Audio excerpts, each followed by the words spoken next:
नमस्कार, स्वागत है आप सबका। मैं पुनीत पाठक हूं और आप देख रहे हैं छत्तीसगढ़ की बात। बहुत स्वागत है आप सभी का। छत्तीसगढ़ में 15 साल तक सरकार चलाने के बाद महज 15 सीटों पर सिमटी भाजपा 2018 के बाद से लेकर अब तक पार्टी में कई परिवर्तनों के दौर से गुजर रहे। इस वक्त ये बदलाव काफी तेज हैं और स्पष्ट तौर पर देखे महसूस किए जा रहे हैं। एक तरफ पार्टी के नए प्रदेश अध्यक्ष और नेता प्रतिपक्ष बस्तर में जीत की राह पक्की कर रहे हैं, दौरे पर हैं, तो वहीं पार्टी के कई कद्दावर नेता जो पिछली बार एमएलए, पूर्व मंत्री तक रह चुके हैं, वो अपनी पिछली हार से सबक लेते हुए, पिछले रिकॉर्ड को देखते हुए अपने लिए सुरक्षित सीट की जुगाड़ में है।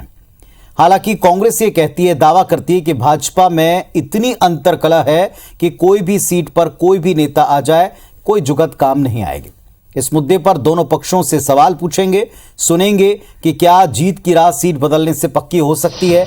परिवर्तन के इस दौर में क्या वाकई इनको सीट मिलेगी। उस वक्त हमारे साथ में दोनों पक्षों के कद्दावर नेता जुड़ चुके हैं। रजनीश सिंह जी हैं, भारतीय जनता पार्टी के विधायक महोदय। नमस्कार रजनीश जी, स्वागत है आपका।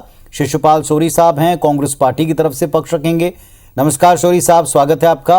और छत्तीसगढ़ की सियासत पर बारीकी से नजर रखने वाले वरिष्ठ पत्रकार राम अवतार तिवारी जी हमारे साथ यहां स्टूडियो में मौजूद हैं। तिवारी जी नमस्कार, आपका भी बहुत स्वागत है। आप तीनों से चर्चा करेंगे, लेकिन इसके पहले एक रिपोर्ट दिखाते हैं कौन कौन से नेता अपने लिए किन सीटों पर दावा कर सकते हैं।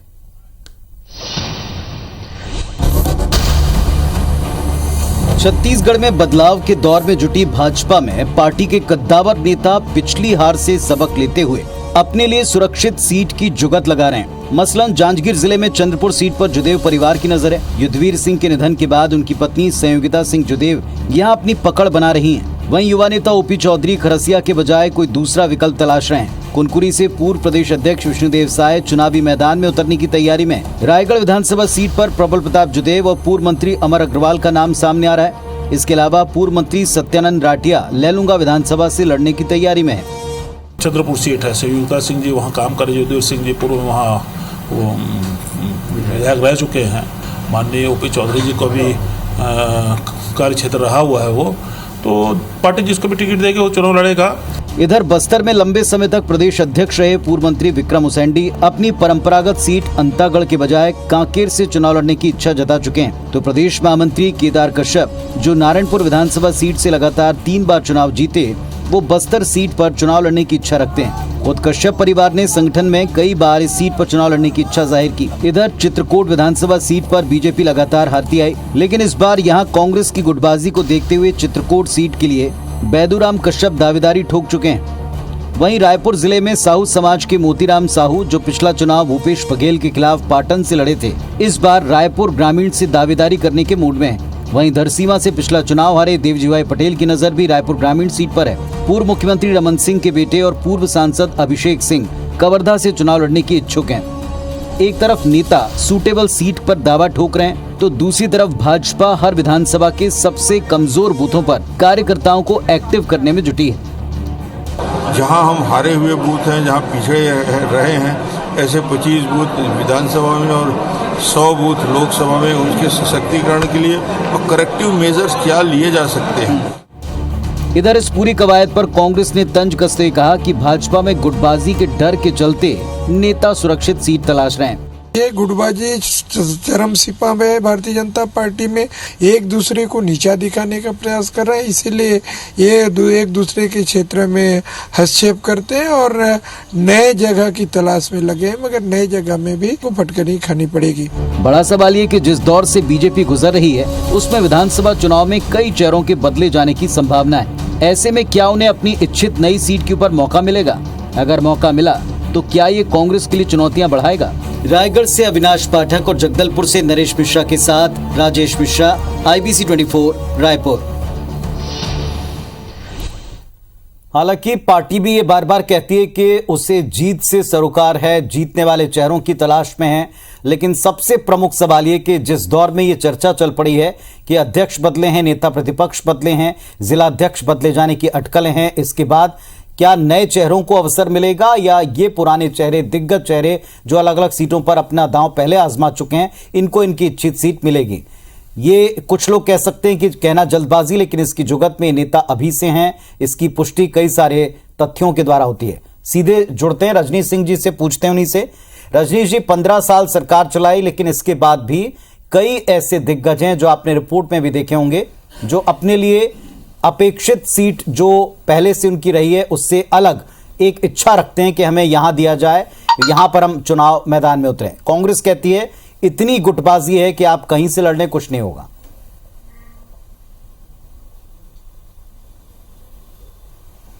पाठक जी, कांग्रेस के लिए ये ख्याल बहुत अच्छा है, और पेपर के या जो जैसे हम लोग अब बात करते हैं कि व्हाट्सएप यूनिवर्सिटी चलती है, तो व्हाट्सएप यूनिवर्सिटी के जो न्यूज़ हैं उसमें बहुत खूब मज़े से रहे वो। अभी 1 साल उनको और मज़ा लेना है। भारतीय जनता पार्टी का कार्यकर्ता कहीं सीट नहीं खोजता। भारतीय जनता पार्टी एक संगठनात्मक जो उनका कार्यशैली है, कार्य पद्धति है, टिकट भी हमारे जो प्रदेश के जो चुनाव चयन समिति है, राष्ट्रीय हमारे जो संसदीय बोर्ड है, वो तय करती है। और हमारे 15 साल की बात हो रही पाठक जी, 2000 तक देखें तो आप सबको ये लगेगा कि 2000 तक भारतीय जनता पार्टी का कद्दावर नेता छत्तीसगढ़ में कौन थे, कितने थे, तो एक परसेप्शन बना रहता है और बना हुआ है। 2003 से 15 साल सरकार में रहे, भारतीय जनता पार्टी का हर कार्यकर्ता आज कद्दावर है, और कहीं कोई चुनाव के लिए इधर जा रहा है उधर जा रहा है, ये सिर्फ कांग्रेस द्वारा प्लांटेड ये न्यूज़ है। और इसलिए भारतीय जनता पार्टी कार्यकर्ता जो काम करते हैं, पार्टी उनको टिकट बुला के देती है, और सब जानते हैं, हमारे सब नेता जानते हैं, सब अपने अपने क्षेत्र में चाहे टिकट मिले ना मिले, वो सत्ता में रहें ना रहें, हमारे संगठन के काम सतत चलते रहते हैं और सतत चल रहे हैं। इसलिए भारतीय जनता पार्टी में ना कोई गुटबाजी है, ना कोई सुरक्षित सीट की तलाश कर रहा है। भारतीय जनता पार्टी के लिए इस चुनाव में 2023 के चुनाव में 90 के 90 विधानसभा बहुत ही सुरक्षित हैं, और इनके बड़े बड़े नेता जो अपने आप को कद्दावर बोलते हैं, हम लोग नहीं बोलते कद्दावर, हम सामान्य कार्यकर्ता हैं, पार्टी के सिपाही हैं, इनके जितने जो अपने आप को कद्दावर नेता मान रहे हैं, बहुत बुरा हाल होने वाला है, पराजय होने वाला है। आज ये बात आप देख लीजिए, कोई इसको भविष्यवाणी नहीं कर रहा हूं मैं, लेकिन जो राजनीतिक धरातल में जो सच्चाई है, जो इस सरकार के खिलाफ में पूरे छत्तीसगढ़ में माहौल है, तो कांग्रेस ध्यान भटकाने अटकाने के लिए खुश रहे और ये सोचता रहे कि भारतीय जनता पार्टी में गुटबाजी है। रजनीश जी, ऐसा कोई पहली बार इस तरह की चर्चा नहीं चल रही कि कौन सा कई सालों का रिकॉर्ड देखा होगा किन सीटों की तरफ इच्छा रखता है। जैसे बस्तर से कश्यप परिवार की बात है, तो परिवार भी स्वीकार करता है कि हम उस जगह पर जाना चाहते हैं, लड़ना चाहते हैं। ये कोई बहुत बड़ी बात नहीं है। सवाल ये है कि जिस अंदाज में अभी बदलाव का दौर बीजेपी के भीतर चल रहा है, और ये चर्चा तक है कि आपके आधे से ज़्यादा टिकटों के ऊपर नए चेहरों को टिकट देकर उतारा जाएगा, क्या पुराने चेहरों की उम्मीद पूरी हो पाएगी? और अगर नहीं होगी तो क्या आपके लिए राह 23 की आसान होगी और चुनौतीपूर्ण होगी?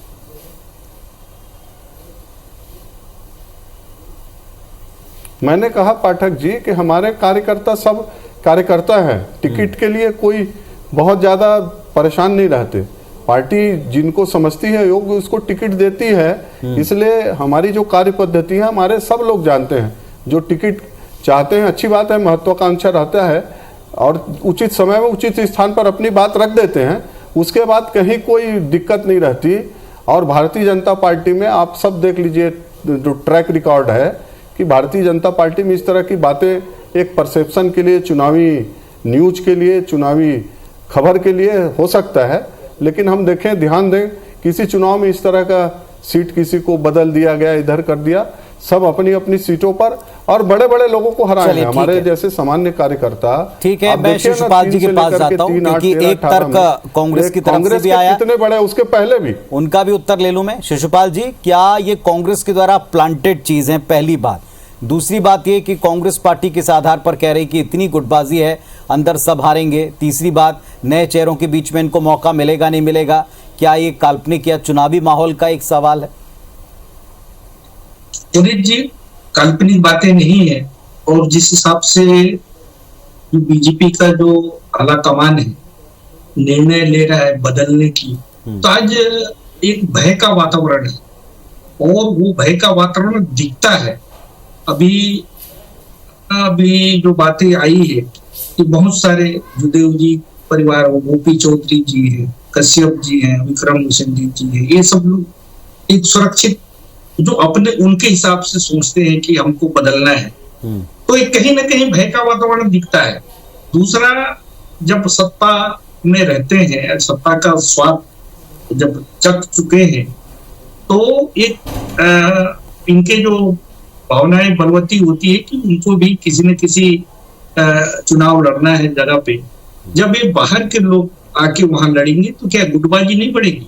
ये हमारे लिए भी हो सकता है, उनके लिए भी हो सकता है। किंतु जो मेन जो बात होता है कि राजनीतिक फीजा किधर जा रहा है, वो है सरकार के कामकाज का। तो सरकार के कामकाज पे जनता ने अपना वो दे रखा है, आशीर्वाद प्राप्त है। और अभी चारों तरफ जो न्याय योजनाएं हैं, बाकी घरवा जो भी योजनाएं हमारे फ्लेक्सी योजनाएं, एक नीचे तक के लोगों को एक लाभ दे रहा है, उसका दिख रहा है परिणाम। तो ऐसी स्थिति में हमारे यहाँ बगावत या इस तरह की बातें नहीं हो सकती, क्योंकि एक राजनीतिक फीजा कांग्रेस के साथ चल रही है। और ये जो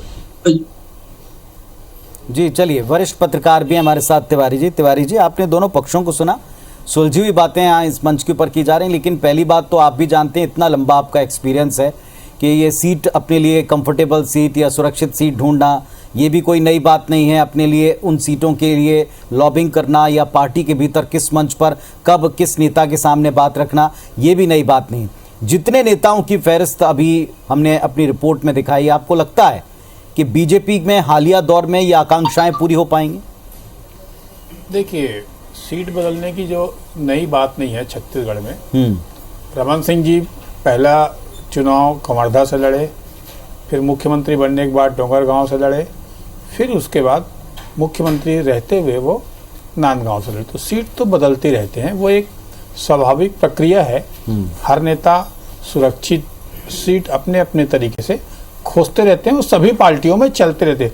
ये अंदर खाने की बात होती है। अंदर खाने में सुरक्षित राजनीतिक भविष्य के लिए लोग तलाशते रहते हैं और अंदर अंदर काम करते भी रहते हैं, पहली बात।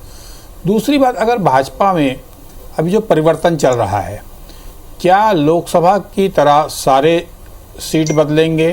विधानसभा में भी नए चेहरे को कितना देंगे? पुराने जो नेता हैं, क्या उन चेहरों को फिर से टिकट देंगे?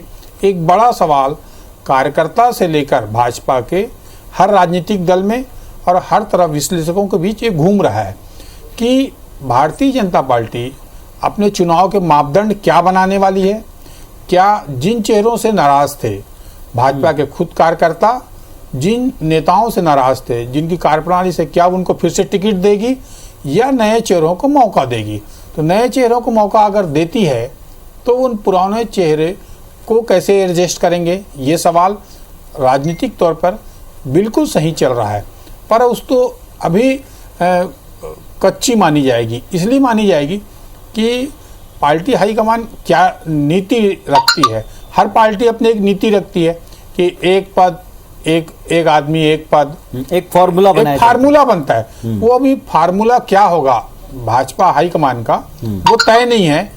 तो तय क्या होगा, ये कुहासा के बीच लोग अलग अलग अटकलें लगा रहे हैं। तो इस अटकलों में कौन कहाँ बैठता है, किस तरह से अपने राजनीतिक भविष्य संवारता है, कैसे नेताओं को, सर्वे को, नेताओं को, कार्यकर्ताओं को, तीनों को सेट कर पाता है और राजनीतिक परिस्थितियां कैसे बन पाती है। तो वो सीटें ये चलती रहती है, पर ये अकेले भाजपा में नहीं, कांग्रेस में भी ये बातें चल रही है।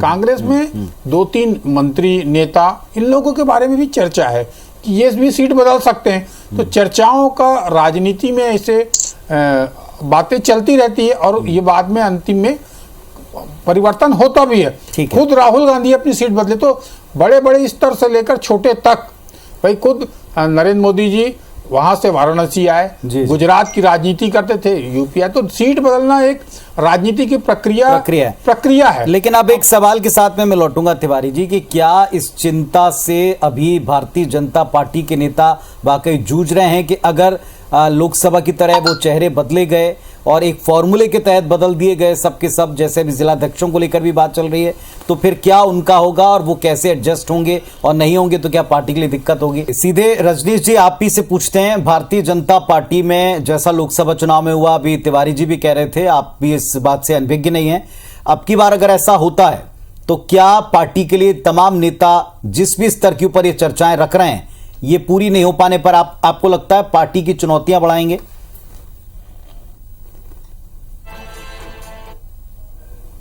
देखिए पाठक जी, अभी ये प्रश्न मुझको लगता है कि एक काल्पनिक प्रश्न है।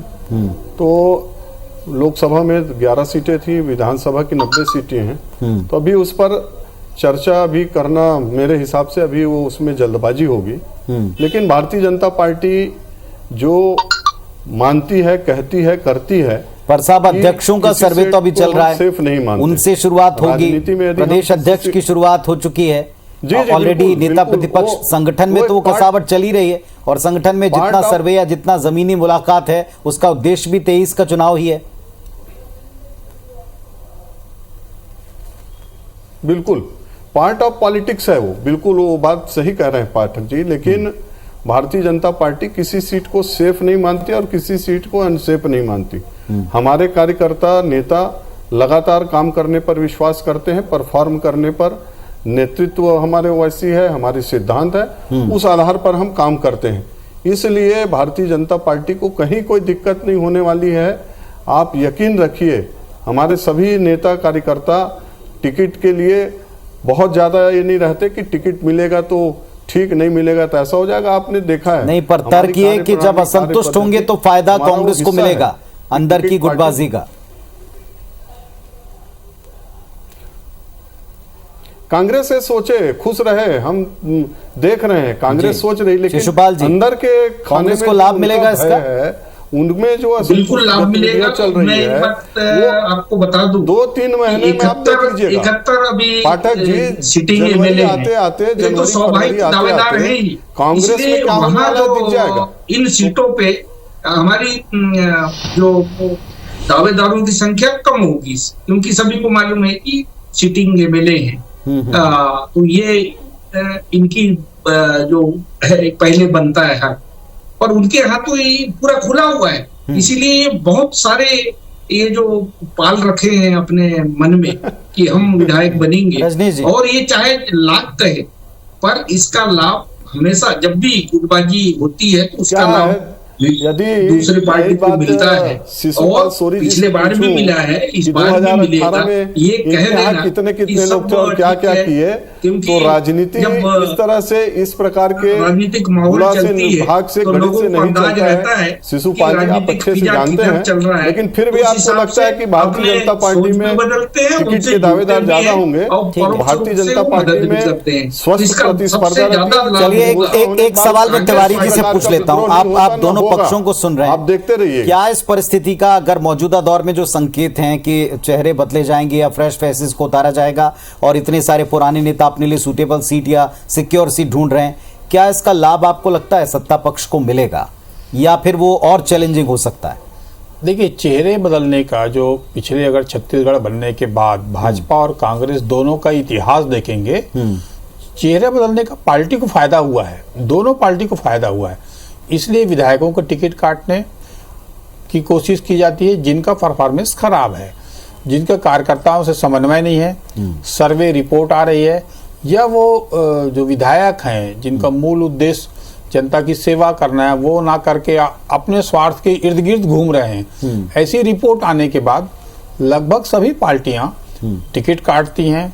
या कोई कदावर नेता है जिसकी दिल्ली तक पकड़ है और पार्टी के संगठन में बेहतर काम कर सकता है, कोई दूसरे विकल्प हो सकते हैं, तो उनके लिए सीट बदलने की कोशिश होती है। चलिए, और इसको फायदा पार्टियों को हुआ है, दोनों पार्टी का एनालिसिस करेंगे तो जी। चलिए, हालांकि इसमें अभी जैसा आप दोनों पक्षों के नेता थोड़ा सा इस बात पे असहज होते हैं, लेकिन ये प्रक्रिया है और ये होता है, चल रहा है, इसकी चर्चाएं चल रही हैं, इसीलिए इस विषय को उठाया गया। लेकिन इसका कितना असर लाभ हानि के तौर पर इन पक्षों को होता है, इस पर भी हम जरूर चर्चा करेंगे। फिलहाल आप सबका धन्यवाद जुड़ने के लिए, बात के लिए। नमस्कार।